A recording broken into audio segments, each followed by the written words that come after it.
days as the coach of the Raiders, the late 60s in the AFL, and then in the NFL in the early 70s, Coach was a guy who was ahead of his time. The Raiders were one of the first teams to have mini camps, one of the first to film practice, because he wanted to practice coaching as much as he could. And his teams, they were successful right from the start of his head coaching tenure.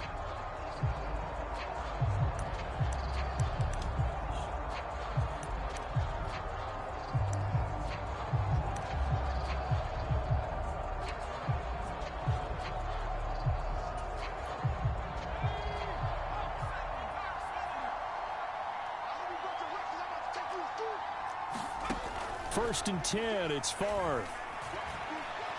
Being chased out left. Call it no gain on the game's first play, and it's second down now. So as we mentioned at the top, let's take you through the life of John Madden. And, you know, it's very fitting that we're here back in the Bay Area, not just because John's so associated with Raider football, but also because this was where he spent his formative years. Yeah, he grew up over Daly City with his buddy John Robinson, who would also become an NFL head coach. And he played his high school ball at Jefferson High, eventually wound up playing tackle at the University of Oregon, and later Cal Poly San Luis Obispo. Played well enough that in 1958, he was a 21st round draft pick of the Philadelphia Eagles. That's right, the draft had 30 rounds then. And oh, that nearly an opening drive INT, but it does fall incomplete. Not the way he wanted to start this ball game as it brings up fourth down. Here's Mitch Wishnowski now on to punt. Back deep, two-time Pro Bowler Dante Hall. This is taken at the 18.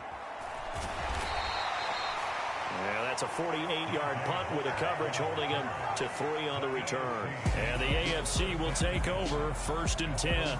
So, Charles, as mentioned, we've got another Coach Madden over here on the AFC sideline. Of course, his Raiders, members of the AFC West. So this is a conference he battled in for his entire career. And you think about the landscape of the NFL as he was getting into the back half of his tenure. It was a golden era for coaches. You had Don Shula, Tom Landry, Chuck Noll, Bud Grant. But it was John Madden who had the best winning percentage of them all, CD. 759, the best ever. Brandon, it's hard to believe he could be so successful in a conference with all those great teams. The Steelers won 4 Super Bowls. The Dolphins won 2 and were a mainstay in the playoffs. The Colts were tough. The Broncos came on late and went to a Super Bowl themselves. But against Hall of Fame coaches, John Madden's record, 36, 16, and 2. That's pretty incredible. His Raiders were a factor each and every year. But Charles, you mentioned Coach was a 21st round draft pick back in 1958. It was the Philadelphia Eagles who selected him. But unfortunately for John, knee problems, they just continued to dog him. He was hurt in his first training camp, actually never saw the field as a player in the NFL. But it was still during his time with the Eagles, you and I were talking about this before going on air, that you could start to see the light bulb going on for what his career path might entail.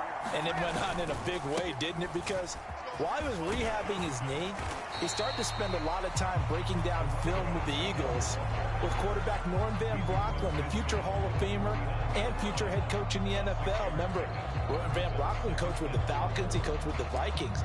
And it was there during that time, I think Coach Madden realized his love of football and love for teaching, combining all that together, and that meant being a football coach.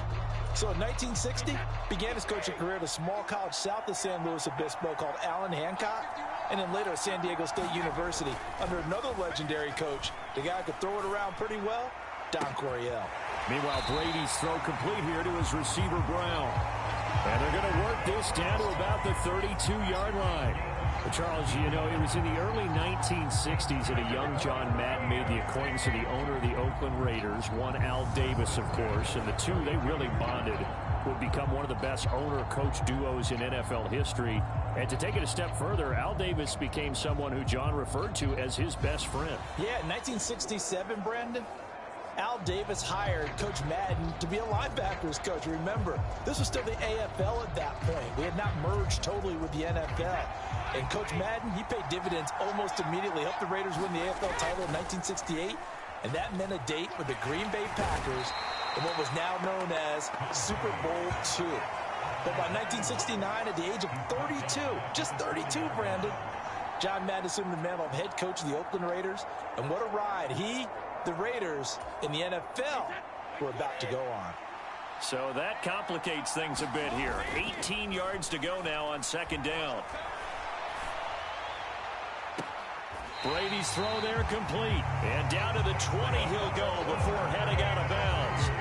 Second catch for him today, and it'll wind up a first down. Charles, you talked about John Madden and the Raiders going on a ride. Well, try these numbers on for size. In 10 seasons as a head coach, the Raiders won their division 7 times. They finished second the other 3 times, and he became the youngest coach to amass 100 career regular season victories and is still, to this day, the franchise leader in wins. And when you think about it, that's where that rivalry with Kansas City really took root, as did the expression commitment to excellence.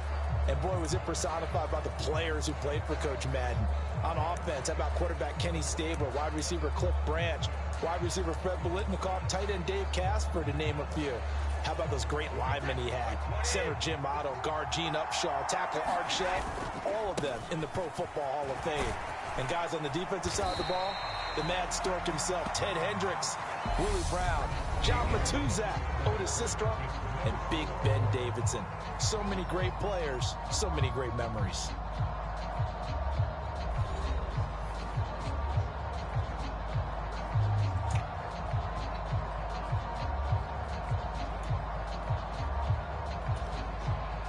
A good run, got 7 on first. Here's 2nd and 3.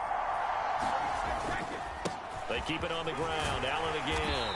And he's able to work it here to the 8-yard line. A 5-yard gain, and now they're set up 1st and goal.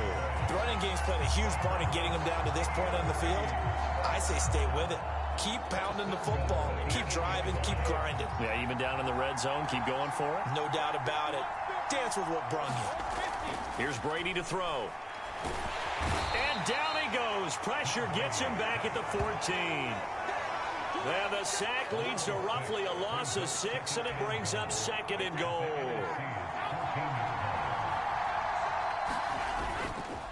Now a carry for Allen. He's taken down at the 7 after a gain of 7. Partner, I know we're in a goal-to-go situation, but my goodness, think about running the ball here. Not even a thought, is it? Defensively, they're in a prime spot. And I think the defensive guys are probably expressing themselves to them as well. I wouldn't run it here, guys. You might want to try throwing it. Inside handoff here to Ricard. 6 yards puts him right on the doorstep, but now it'll be 4th and goal. They definitely established a rhythm on this drive, moving the ball quite well. And big man with football is an integral part of the whole thing.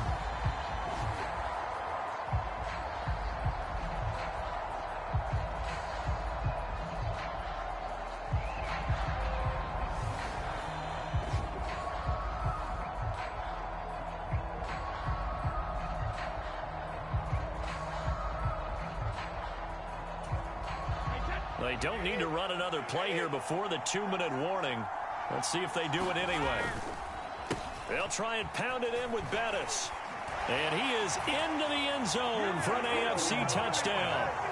Jerome Bettis taking it in from a yard out. And they are able to strike first here on their opening drive.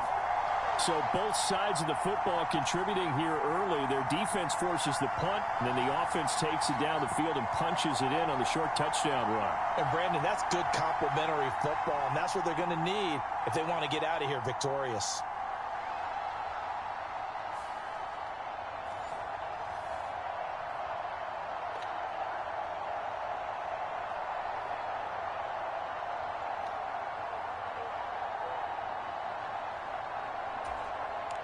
Now Adam Vinatieri for the point after.